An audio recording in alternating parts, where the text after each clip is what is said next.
Before we get started, this is a longer video with a lot of information.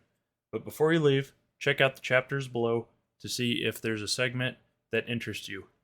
Hi YouTube, welcome to the channel. This is another video about the um, Dream Textures add-on for Blender, which is an AI add-on using Stable Diffusion that generates image textures inside of Blender. I did have another video about this add-on, and in that one I showed you how to use 3D Sampler to make a 3D material from the image.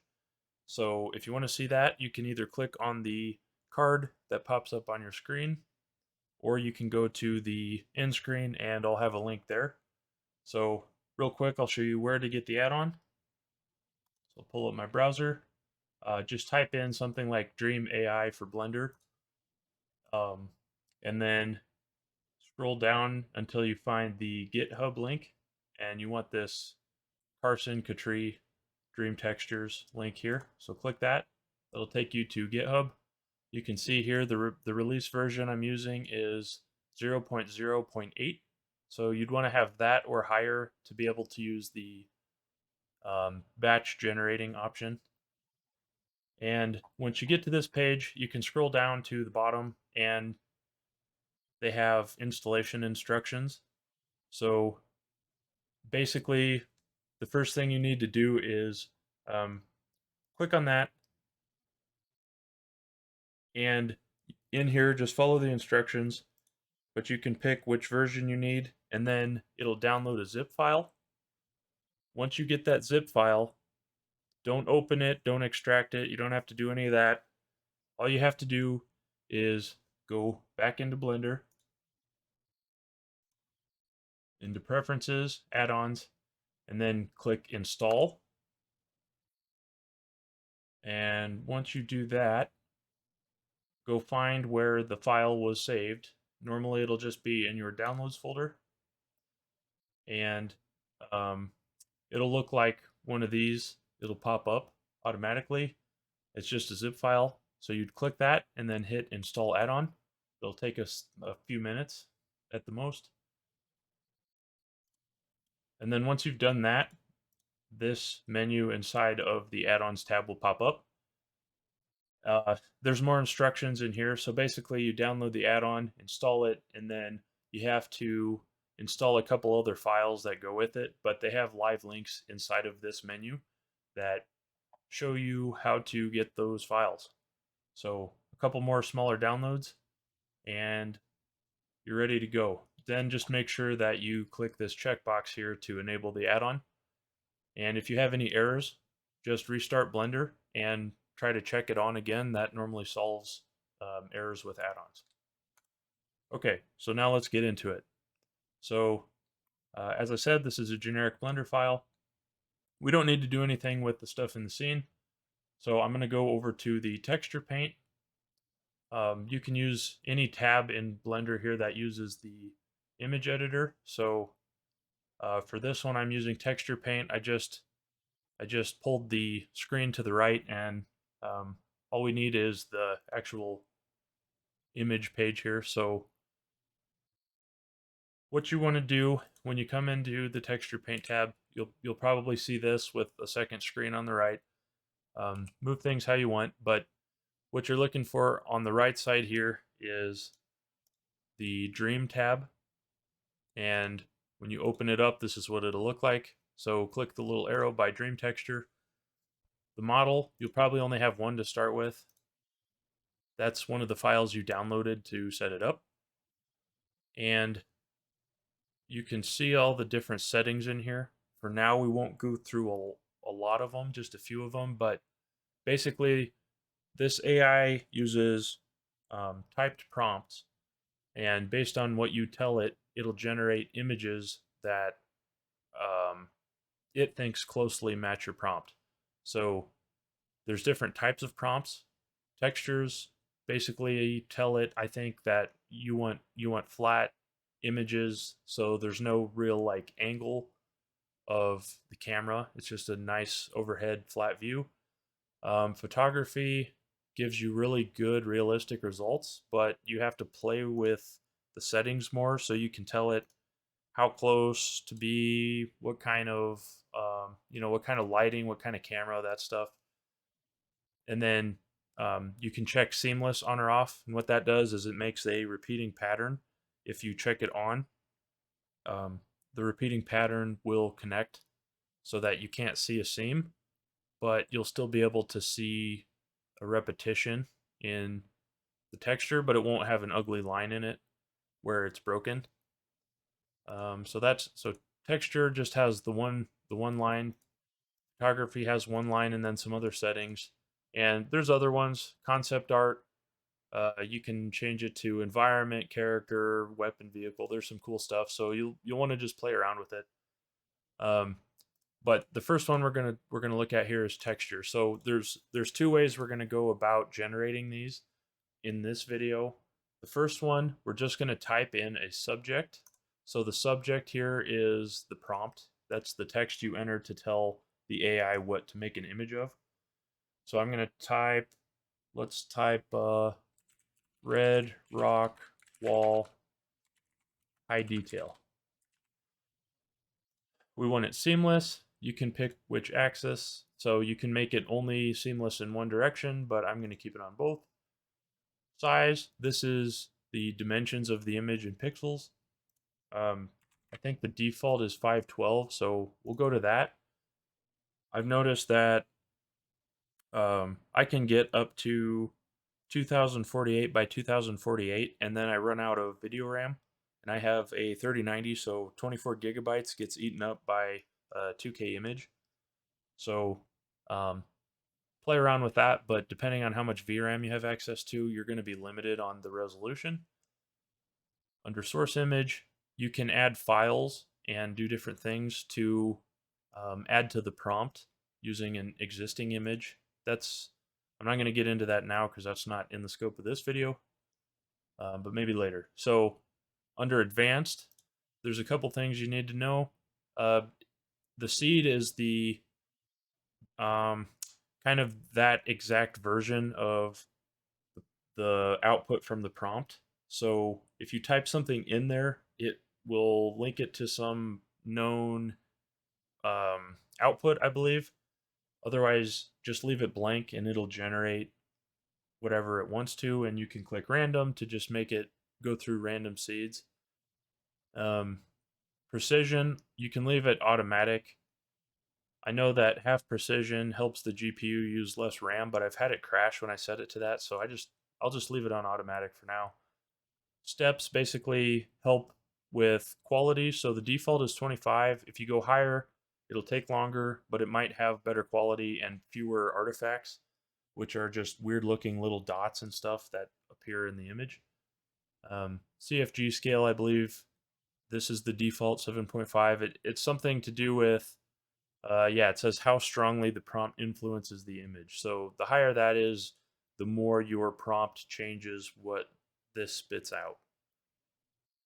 Samplers, I normally use the KLMS and KDPM2. I don't know what those stand for. I've looked into it, and there's some pre-known like advantages to different ones. So just you want to research these, but they're different. They're different methods for the AI to use to generate the images. So I think for realistic ones, I know KDPM2 is a good one, so we'll use those. It may be a little slower, but it's more realistic. If you click show steps, you can watch it happen in real time. We're not going to do that because it just slows it down.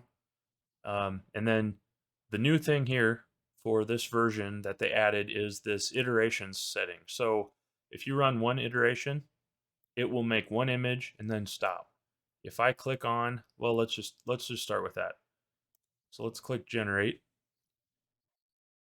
So it has to load some stuff, and it does a couple things before, but pretty quick. You'll see a progress bar pop up.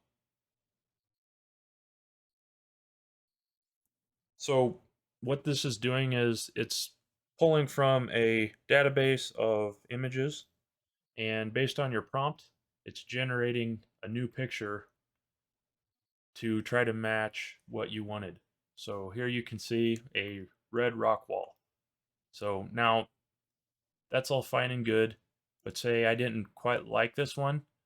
Well, in the older versions, you had to sit here and manually rerun this, which is fine if you're just wanting to sit there and hit the go button over and over. But I don't want to do that. So what you can do is change this iterations. I'll say 5, and this will run it 5 times and give you 5 different results. So let's try that. I'll hit generate again. Normally after the first one, it goes faster because it's already got the stuff loaded, and now it looks like Blender crashed. Well, let's just get back in there. That'll happen because um, some of these settings I think can cause crashes, and I haven't figured out exactly what the issue is there yet. But you should be able to, if you save your file every so often, the images will be saved in Blender, so you don't have to worry about losing them. But let's type red rock wall high detail, and then go back to 512s. And I will definitely play around with this more to try to understand why the crashes happen. But um, if you've used Blender very much, you just know that's how it works sometimes. So let's try to generate 3. Okay, looking good, looking good. Okay, there we go. So we got 1, 2, 3. Okay, so we have 3 very different images. To see the different ones, just come up here to this little drop down box, and you can see the different outputs. So Blender has these temporarily saved into the file itself. So if you want to keep them, save your file. Now, if you want to export these, you can click image and then go to save as, but you would have to do that for every one, and that's just irritating, especially if if you batch a couple dozen at a time, it just adds work to do that.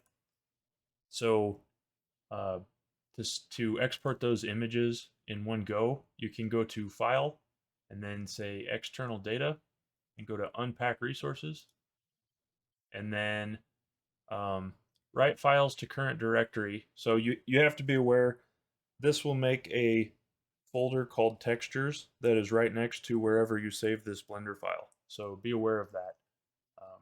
And that, let me see, that looks like this. So you can see my Blender file here, and then inside the textures is where these images will go. So go to File, External Data, Unpack, and then use files in current directory will it will not overwrite existing ones, I believe, and write files to current directory, I believe, will overwrite all of them. So you can do this multiple times. So if you play around with these and see how they work, I don't think you'll lose your temporary images in Blender. So let's just click the top one. Okay, see now at the bottom it says save pack file to blah blah blah. So we go back into the folder, textures folder. Now you can see it saved the images. And this is this white one is one I had before. We didn't just generate this, but you can see our 3 different rock walls. So you might already see how convenient this could be.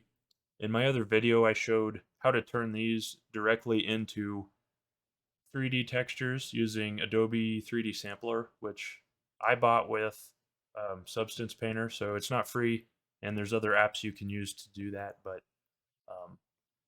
basically the goal here is to generate as many images as you want to, and then you can go through the folder and pick ones you really like instead of sitting here waiting for it and watching it and saving them individually. So this is a huge advantage. So this first way is to use multiple iterations. The other way you can do this, if you go to file batch. This is a new option in here. Under the prompt type, go to file batch. The prompt it will look for is a text file. So you can see I have one in here, but let's delete that for now. Actually, we'll leave that there so it saves my link. But on Windows, use Notepad. But all you need is a program that will output .txt files. So now all we're going to do in here is we're going to type out our prompts. So if we put red rock wall, blue rock wall, what else should we do? Green rock wall, and then dark sky, cloudy. Let's just try that. Now save this file somewhere where you know where to get it. We'll just call this second batch because I already had one in there. Save that, and then you can close your text editor. Now just come in here and open that file. You can figure out where you put it. Okay, there we go. So click your text file, open it, and now what that'll do is it'll run one iteration for each of your prompts that you've typed. So now when we hit our generate button, it should just run those 3 prompts in order. So there's our red one, then I believe we had a blue one, and a green one after that, and then a cloudy sky, right? Yeah, okay. So you can see how that worked. Okay, so actually it looks like if you want to run multiples of a prompt, the best way to do it might just be by line. So let's open our second batch again. So I'll just copy these.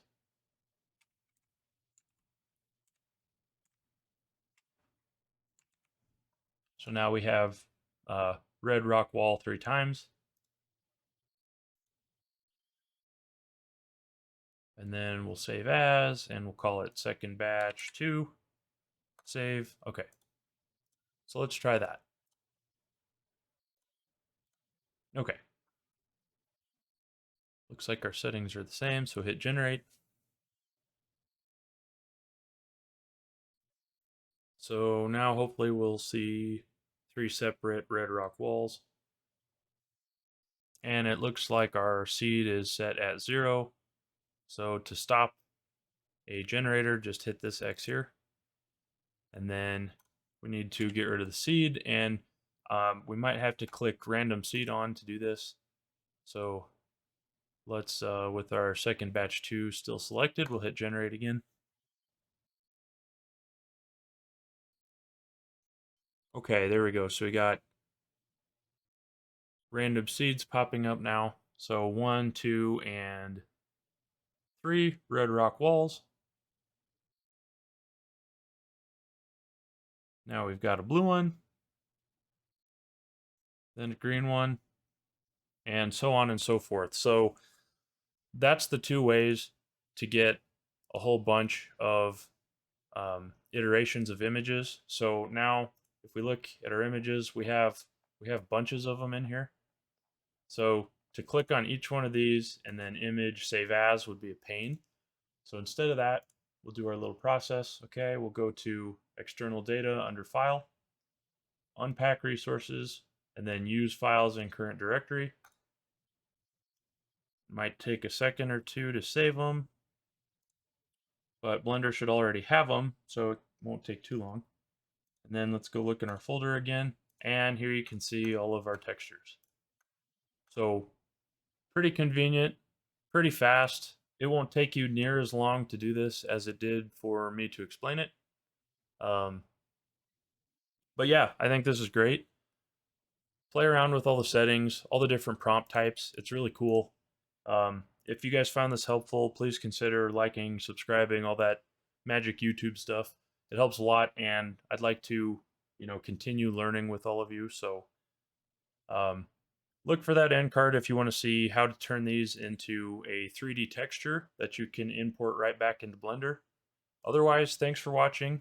I'm hoping you guys are having as much fun as I am with all this, and I'll talk to you soon.